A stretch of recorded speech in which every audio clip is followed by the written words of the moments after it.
ponies and net. I am CountessRose, and welcome to Tamer's Review, where we review anything from fanfiction to character designs. I'm here with my co-host Fire Scales. Hey peeps! And this week we are doing a requested fanfic called Dragon Tamer, and it was requested by Greco? I apologize if I mispronounced that, but I can't English.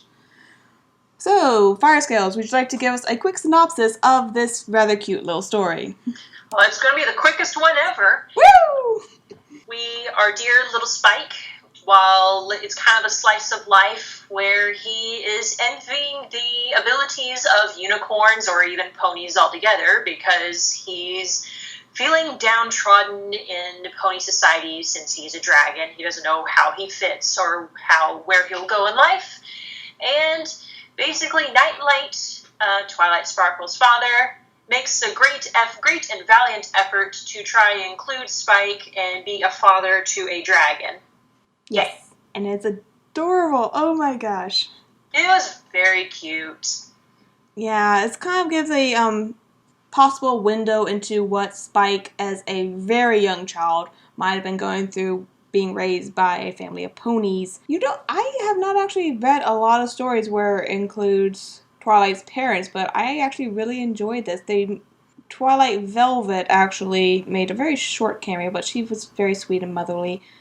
I enjoyed the characterization of Nightlight and his struggle to bring Spike into the fold of his family, because he spends time helping Shining Armor train to be a guard one day, and Twilight Velvet helps Twilight with her schoolwork, but Spike's just kind of alone, and he's trying to bring him in. I like how this person wrote as if they actually had an actual relationship, because when Twilight Velvet said, "Hey, hubby, come do the dishes with me," which he knows she's not really wanting him to do the dishes. She just wants to talk. I've done that with my husband. So I was like, I can relate. And so I thought it was that they actually seemed to have a marriage, which I thought was well written in terms of that. And I enjoyed how he tried to incorporate, he first tried to see how dragons work, which of course ponies have virtually nothing. Yeah.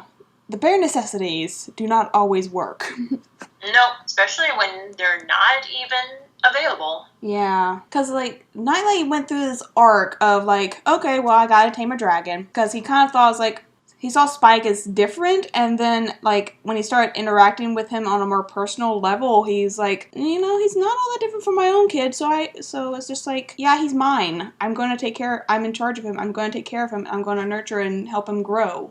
And this is extremely short. I kind of wish it was just a smidge longer, but I know that if it was any longer, all the sweetness would probably be drawn out and it'd be too much. Well, then again, I think it's a great length where it is, because there's nothing else to write on.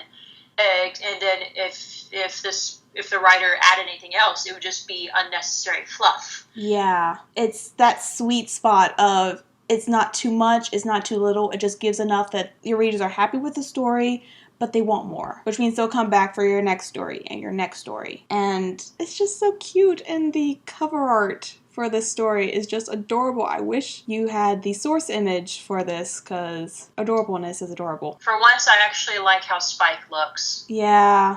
I remember before I became a kind of a fan of MLP, when I saw Spike the first time, I was just kind of like, what is this doofy Barney character? But here, I think I love the way he looks. He has personality and whatnot. Yeah.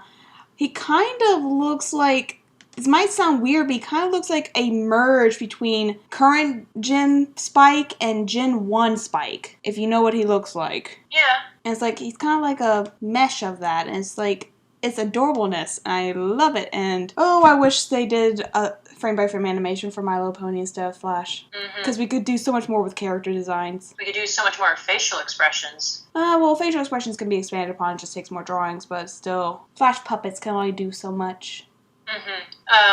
One thing that I actually got very confused on was the actual timing of this fic, because when I was reading the part in the very beginning with Nightlight and Shining Armor, the person wrote Shining Armor, and Nightlight treated and talked to Shining Armor as if Shining Armor was maybe just got his cutie mark or before he got his cutie mark and whatnot. Mm-hmm. So I was like, okay, this maybe Twilight's very young and, or whatnot. But then it goes to Spike, who is old enough to have very good critical thinking skills Mm-hmm. to think this deeply. And it threw me through a loop because I was just like, wait a minute, when is this? That really threw me off. And of course, then, once I kind of read it, I kind of got over it. It's not a deal breaker by any means, but it really confused me because Shining Armor acted really young. Mm-hmm. I got the impression that he might have been like maybe 10 at the most. And when I see Twilight and Shining Armor in the show as is, I usually see an age gap of about maybe 6 to 7 years. Really? I see as less than that.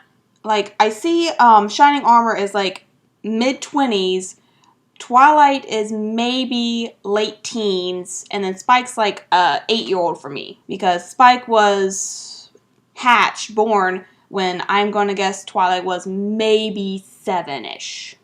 That's how it's set up in my head, at least. So, yeah, I kind of had the same feeling, but I kind of glossed over that. I was trying to get to, like, the part with Spike because he is the main focus of what I thought was the main focus of the story. I think in my personal opinion, Shining Armor, it was mainly just Shining Armor. I think he was written a little young. Yeah, the age of Twilight, I think, was okay.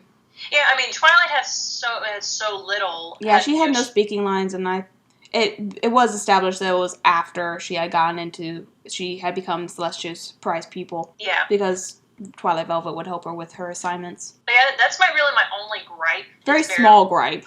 It's a very small gripe. It confused me, but then I just kind of, as I read on, I was just like, whatever. We'll get over it. But overall, I enjoyed the character interactions. I would love more of this, but I see that the author of this, which is Rarity EQM, has several stories that I'm probably going to go dig through now. Yay. I liked it. Thought it was pretty well written. First time we had a story with a dragon in it. Yeah.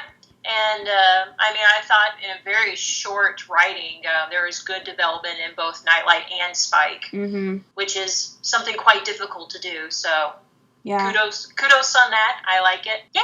Yay! Well, very short story gives a very short episode. I wish we could talk more about this, but we can only talk so much about the context of this episode, so I think that's all for this week. Overall, the story was entertaining and very enjoyable little taste of what Spike's life might have been like as a young child and how he interacted with Twilight's family and his adoptive family. So, I think that is all for us today. Fire Scales, do you have anything to add? Nope. 2 claws up for me. Okay, then. So, if you have anything that you would like us to view, whether it be a fan fiction or a character you have designed, please send it to us at our DeviantArt page, twomaresreview.deviantart.com, or you can email it to us at twomaresreview@gmail.com, or you can tweet it at me at CountessRose, #twomaresreview. So, until next time, guys, bye-bye. Bye.